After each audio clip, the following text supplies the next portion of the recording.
বিদায় মনমোহন। প্রাক্তন প্রধানমন্ত্রীর প্রয়াণে 7 দিনের রাষ্ট্রীয় শোক। পূর্ণ রাষ্ট্রীয় মর্যাদায় শেষকৃত্য হবে শনিবার।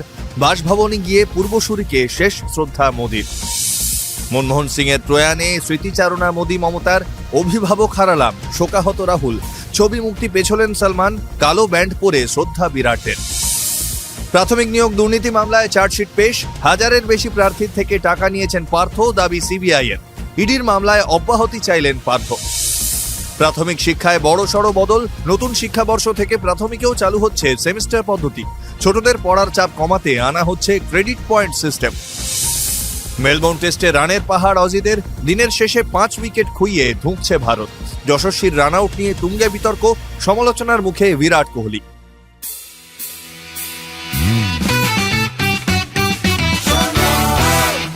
আপনি শুনছেন সংবাদ প্রতিদিন শোনো। নমস্কার, আসছি বিস্তারিত খবরে। প্রয়াত দেশের প্রাক্তন প্রধানমন্ত্রী মনমোহন সিং। তার মৃত্যুতে 7 দিনের রাষ্ট্রীয় শোক ঘোষণা করেছে কেন্দ্র। অর্ধনমিত থাকবে জাতীয় পতাকা। শনিবার পূর্ণ রাষ্ট্রীয় মর্যাদায় শেষকৃত্য সম্পন্ন হবে মনমোহনের। বৃহস্পতিবার দিল্লি এইমসে শেষ নিঃশ্বাস ত্যাগ করেন 92 বছরের এই অর্থনীতিবিদ। মনমোহনের প্রয়াণে শোক প্রকাশ করেছেন রাজনৈতিক মহলের প্রায় সকলেই। বিদেশ থেকেও এসেছে শোকবার্তা। আমেরিকা, রাশিয়া, পাকিস্তান, মালদ্বীপের মতো একাধিক দেশের প্রাক্তন মন্ত্রীরা শোকবার্তা পাঠিয়েছেন। শুক্রবার শেষ শ্রদ্ধা জানাতে মনমোহন সিং এর বাসভবনে যান প্রধানমন্ত্রী নরেন্দ্র মোদীও। ফুলের তোড়া দিয়ে পূর্বসূরিকে শেষ শ্রদ্ধা জানান তিনি। উপস্থিত ছিলেন কেন্দ্রীয় স্বরাষ্ট্রমন্ত্রী অমিত শাহ, বিজেপির সর্বভারতীয় সভাপতি জেপি নাড্ডা সহ আরও অনেকে। এদিকে কংগ্রেস জানিয়েছে দলের প্রতিষ্ঠা দিবস উদযাপন সহ আগামী 7 দিনের সমস্ত আনুষ্ঠানিক কর্মসূচি বাতিল করা হয়েছে। এই কদিন অর্ধনমিত রাখা হবে দলের পতাকাও। বিদায় মনমোহন। প্রাক্তন প্রধানমন্ত্রীর প্রয়াণে স্মৃতিচারণা মোদি মমতার। ব্যক্তিগত সম্পর্কের কথা মনে করে মোদি লেখেন, দেশ একজন বড় নেতাকে হারালো। গুজরাটের মুখ্যমন্ত্রী থাকাকালীন তৎকালীন প্রধানমন্ত্রী মনমোহন সিংজির সঙ্গে নিয়মিত কথা হতো। মমতা বন্দ্যোপাধ্যায় লিখেছেন, তাঁর হাত ধরে অর্থনীতির উদারীকরণ দেখেছে দেশ। ওর সঙ্গে কাজ করার সুযোগ পেয়েছি। দীর্ঘ পোস্ট লিখেছেন রাষ্ট্রপতি দ্রৌপদী মুর্মুও। প্রাক্তন প্রধানমন্ত্রীর পরিবারের প্রতি সহানুভূতি জানিয়ে রাহুল গান্ধী লিখেছেন, আমি একজন মেন্টর আর অভিভাবককে হারালাম। শোক প্রকাশ করেছেন প্রিয়াঙ্কা গান্ধীও। শোকবার্তা দিয়েছেন তৃণমূলের সর্বভারতীয় সাধারণ সম্পাদক অভিষেক বন্দ্যোপাধ্যায়। মনমোহন সিংকে শ্রদ্ধা জানিয়েছেন বলিউডের অনেকেই। স্মৃতিচারণা করেছেন অনুপম খের। সিকান্দার ছবির টিজার মুক্তি পিছিয়ে দিয়েছেন সলমান খান। এদিকে কালো ব্যান্ড পরে খেলতে নেমেছিলেন বিরাটরা। খেলার মাঠেও মনমোহন সিংকে স্মরণ করল টিম ইন্ডিয়া। 1000-এর বেশি চাকরি প্রার্থীর থেকে টাকা নিয়েছেন পার্থ চট্টোপাধ্যায় ও তাঁর সঙ্গীরা। প্রাথমিক নিয়োগ দুর্নীতি মামলার চার্জশিটে এমনই বিস্ফোরক দাবি করল সিবিআই।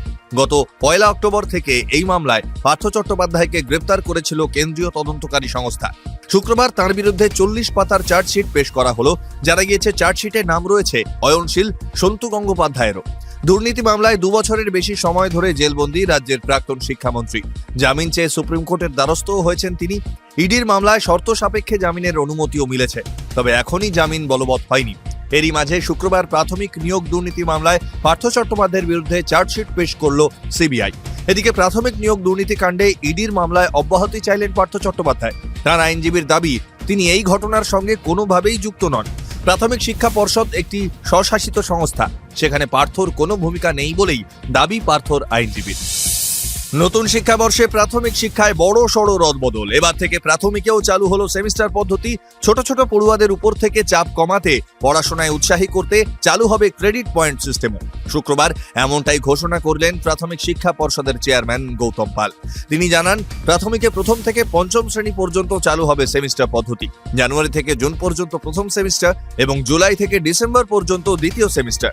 প্রথম থেকে তৃতীয় শ্রেণী পর্যন্ত পেন অ্যান্ড পেপারলেস, অর্থাৎ খাতায় কলমে কোনো শিশু শিক্ষার্থীকে পরীক্ষা দিতে হবে না। সারা বছর ক্লাসে কি করবে সে তা দেখে মূল্যায়ন করা হবে। তবে চতুর্থ ও পঞ্চম শ্রেণীর পড়ুয়াদের পরীক্ষা দিতে হবে। এছাড়া নতুন বছরে পড়ুয়াদের জন্য থাকছে ক্রেডিট স্কোর। প্রথম এবং দ্বিতীয় শ্রেণীকে মোট 376 ঘন্টা ক্লাসের উপর দেওয়া হবে ক্রেডিট স্কোর। নতুন শিক্ষাবর্ষে প্রশ্নপত্র তৈরি করার দায়িত্ব স্কুলের হাতে থাকবে না। প্রাথমিকের প্রশ্নপত্র তৈরি করবে পর্ষদই। গোটা রাজ্যে একই প্রশ্নপত্রে পরীক্ষা হবে, তবে খাতা দেখবে স্কুলের শিক্ষক শিক্ষিকারাই। বক্সিং ডে টেস্টে আপাতত ধুঁকছে টিম ইন্ডিয়া। অজিদের রানের পাহাড় তাড়া করতে নেমে প্যাভিলিয়নে ফিরে গিয়েছে অর্ধেক batting line up.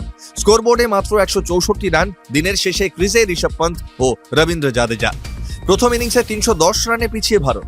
Boxing day টেস্টে আপাতত চালকের আসনে প্যাট কামিন্সরা। প্রথম দিনের শেষে অজিদের স্কোর ছিল 311 রান। 6 উইকেট পড়ে গেলেও অস্ট্রেলিয়াকে এগিয়ে নিয়ে যান স্টিভ স্মিথ। মারকুটে ইনিংসে সেঞ্চুরি হাঁকান। শেষ পর্যন্ত 474 রানে গিয়ে থামে অস্ট্রেলিয়া। দ্বিতীয় দিন মাত্র 1.5 সেশন ব্যাট করে 163 রান তুলেছেন কামিন্সরা। সেই ধাক্কাতেই বেসামাল টিম ইন্ডিয়া। খারাপ শটে একের পর এক উইকেট ছুড়ে দিয়ে এসেছেন রোহিত শর্মারা। চলতি বর্ডার গাভাস্কার ট্রফিতে মেলবোর্নেই প্রথমবার ওপেন করতে নামেন ভারত অধিনায়ক, কিন্তু রোহিতের প্রাপ্তি সেই ব্যর্থতাই। রোহিত আউট হওয়ার পরে ইনিংসের হাল ধরেন যশস্বী জয়সওয়াল এবং KL রাহুল। 43 রানের জুটি গড়েন তারা, কিন্তু জাপানের বিরতির ঠিক আগেই আউট হন রাহুল। তৃতীয় সেশনের শুরু থেকে বেশ ভালো ছন্দে ছিলেন বিরাট। যশস্বীর সঙ্গে জুটিতে 102 রান তোলেন, কিন্তু দিনের শেষে নিজের ভুলেই রান আউট হন ভারতীয় ওপেনার। আকাশদীপও ফিরে গিয়েছেন প্যাভিলিয়নে। সব মিলিয়ে মেলবোর্ন টেস্টে জয়ের আশা ক্রমেই ক্ষীণ হচ্ছে ভারতের জন্য। এদিকে যশস্বীর রান আউট নিয়ে শুরু হয়েছে বিতর্ক। পাশাপাশি সমালোচনার মুখে পড়েছেন বিরাট কোহলিও। আউট হয়ে ফেরার সময় বিরাটকে অপমানজনক মন্তব্য করা হয়, তাতে পাল্টা প্রতিক্রিয়া দেন বিরাটও। শুনতে থাকুন সংবাদ প্রতিদিন শোনো।